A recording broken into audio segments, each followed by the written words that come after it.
Hello and welcome back to the Becoming You podcast, a place where we talk about self-love, compassion, and really finding your way back to yourself in the role of motherhood. And if you're new here, my name is Lisa Hardy and I am your host and a life coach for moms. And this current season on the podcast, we've been really working through a special holiday series called the Calm Mom Season.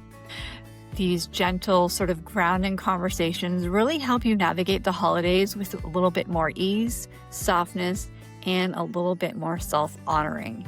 And last week, we talked about the pressure to be merry, the pressure to smile, to hold it all together, to be the happy glue of the season when you're tired or grieving or overwhelmed. And wow, so many of you have reached out and really resonated with that episode. So if you felt seen or you're here today and feel a little stretched too thin, you are in the right place.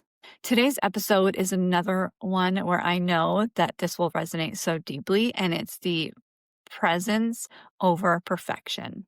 And it's funny because so many of us know that presence matters more than the perfect tree or the perfect matching pajamas or the perfect holiday photo. But at the same time, perfectionism sneaks right back in, especially around the holidays. And for years, I didn't realize just how much that perfectionism was really running the show for me, right? The perfectly wrapped gifts, the perfectly baked cookies, the pressure to just make it all magical. The idea that sort of every moment had to be Instagram worthy or just very special in some very big way. But the truth is, I was actually missing everything because I was so focused on making sure everything was perfect that I just didn't get to enjoy it. And the thing is, sometimes perfectionism doesn't just look like, I just want to make everything look good, right? Sometimes it's a little bit more subtle than that. Sometimes perfection looks like wanting to recreate, moments from your own childhood, or wanting to compensate for a year that just felt really heavy, or wanting to prove to yourself that you are doing enough. Wanting to feel in control when everything around you feels like it may be crumbling, and just wanting to give your kids the joy that you felt you never had. Perfection can really feel like a protective mechanism. Like if you get the details right, maybe this season will feel a little bit easier or happier or less overwhelming. But perfectionism actually steals the very thing you're trying to create: connection. So let me share a moment that I'll never forget. Okay, this is a few years ago. I had spent the entire week trying to set up this perfect holiday weekend. The decor, the crafts, the treats, the movies, the matching pajamas, you name it, the whole 9 yards. I was just trying to make sure everything was perfect. And when that moment finally came, my kids, they just wanted to sit on the couch. They wanted to just watch a movie, eat their popcorn, and that was it. They didn't want to do everything that I had planned. And there I was, super frustrated, a little sad, and, really just felt defeated because the plan didn't go the way I had envisioned. But in that moment, like honest to God, I realized I wasn't actually trying to create joy. I was trying to control it.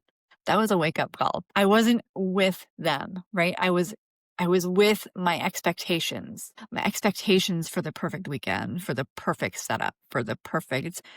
And that sort of moment when I took the time to reflect on it, it really changed everything for me. And one thing I had to learn is that presence isn't always this perfectly calm, meditative, Pinterest, Instagram worthy level vibe either, right? Sometimes presence just looks like sitting in the mess and not trying to fix it, holding your child when they cry, letting the moment unfold without trying to rush it or keep everything on schedule, slowing down long enough to notice their laugh, choosing connection over that control, and choosing eye contact over multitasking. And I'm talking about your cell phones, guys. Presence is available in the imperfect moments, and maybe even more so, because those are the moments that are real. They're honest. they're human, and they're live. They're in the moment. They're happening right in front of you. And your family feels the difference. They feel you when you're actually with them instead of trying to manage the moments, instead of trying to control every single thing. All they want is you. So, why does perfectionism come in so strong, right? Especially around the holidays. It's often because we want to make things magical. We want to feel like we're doing enough. We want to prove that we're good moms. And we want to avoid letting people down and making up for places when we feel guilty or stretched. And underneath all of that is fear. Fear of not being enough, fear of being judged, fear that we're somehow screwing it up. But here's the thing I want you to hear today. Your family doesn't need perfect. They need presence, and they need you. And I want to go a layer deeper here because this is something that we don't talk enough about. And it's that perfectionism is often rooted in the stories that we carry. Stories like, I have to earn love. Stories like, I have to be impressive to be worthy. I'm responsible for everyone else's happiness. This is a big one. And if everything looks good, maybe I will finally feel good. But guess what? Presence breaks those stories. Presence rewrites them. Presence says, I don't have to do more to be worthy. I just have to be here right now, right in this moment. And when you start living that way, not only do your holidays become lighter, your whole life becomes lighter. Okay, so let's shift into something a little bit more practical.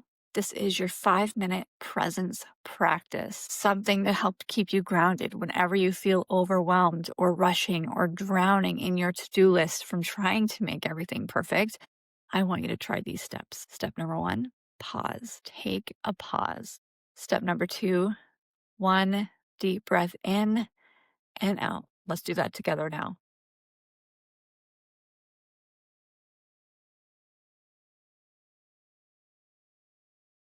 Even just doing that in this moment makes me feel a little lighter.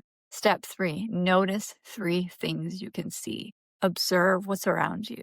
Make note of what you're looking at. Being aware and present in the moment. Step 4, notice things you can feel.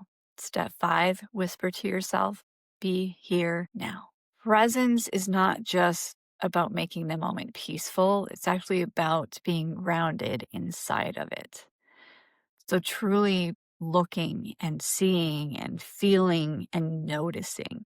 And then you'll start to pick up those moments of joy, the laughter, or even the calm, beautiful silence that we often crave so much. And you know what's beautiful about this is that you can do this anywhere. In the car after school pickup, in the bathroom, in the kitchen while you're waiting for the kettle to boil, while the kids are arguing, while you're wrapping gifts, or even in the middle of a crowded store. You can take a pause. This practice doesn't require silence. I mean, let's be honest, we're moms. Our kids are likely talking or running around or screaming and doing all of the things. And sometimes, even in that noise, taking a step to notice, to pause, to really be present and aware will just make things a little bit better in that moment. And that's what's beautiful about it, right? You can do it anywhere, as I said. It doesn't require perfect timing. It doesn't require perfect conditions. It requires you taking 30 seconds to reconnect with yourself. And the more often you do it, the safer your body feels, the calmer your nervous system becomes, and the more you experience the moment instead of racing through it. Presence is a habit, and it's one tiny pause at a time. And I really challenge you to take a pause when you need it, which leads us to this week's challenge. And this might be hard for some of you. I know it's going to be a little bit harder for me. I'm doing it right there with you. As someone who constantly has a phone in her hand, I'm working on it, by the way. But your challenge this week is to go one no phone night or one slow morning without your phone. That's it. Put your phone away after dinner or move slowly when you wake up. Don't rush to your phone. No rushing, no multitasking, no checking notifications. Just you breathing, existing, and being in the moment, whether it's by yourself, with your partner, or with your kids or family or friends. And let me tell you, this can be surprisingly emotional. Just how often you actually reach for your phone out of habit, how quickly you rush through your mornings, how rarely you slow down to enjoy the taste of your coffee, or how much time you're spending in what's next instead of what's now.